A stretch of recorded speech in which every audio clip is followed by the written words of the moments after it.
حدیث صحیح میں حضرت امام جعفر صادق علیہ السلام سے منقول ہے کہ وہ شخص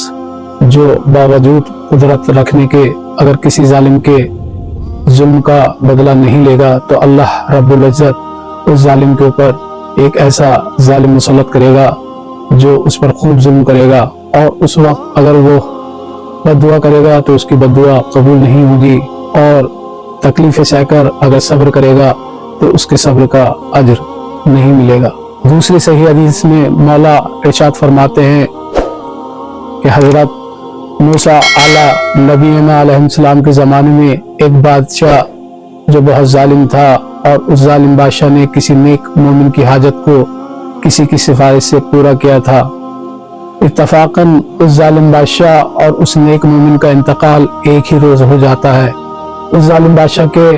جنازے میں ہزاروں کی تعداد میں لوگوں نے شرکت کی، اور اس کا جنازہ بہت اعزاز و اکرام کے ساتھ اٹھایا گیا۔ 3 دن تک اس کے سود میں وہاں کے بازار کو بند رکھا گیا، جبکہ دوسری طرف اس نیک مومن کا جنازہ 3 دن تک اس کے گھر میں یوں ہی پڑا رہا، یہاں تک کہ زمینی کیڑے اس کے مرتے گوشت کو کھا گئے۔ 3 دن کے بعد حضرت موسیٰ علیہ السلام نے جب اس نیک مومن کی میت کی حالت یہ دیکھی تو اللہ رب العزت کی بارگاہ میں عرض کیا، یا اللہ یہ نیک مومن تو تیرا دوست تھا، اس کا یہ حال، جبکہ ظالم بادشاہ تیرا دشمن تھا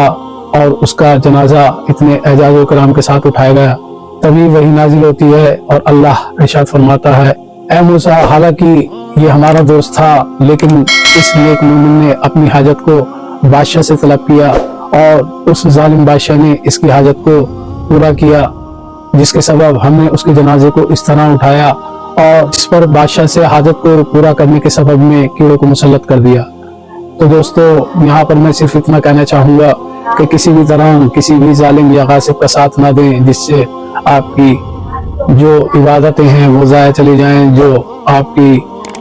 نیکیاں ہیں وہ ضائع چلی جائیں۔ السلام علیکم، میں آپ کا دوست شان مرتضیٰ، آپ دیکھ رہے تھے ہمارا یوٹیوب چینل اقوال معصومین علیہ السلام۔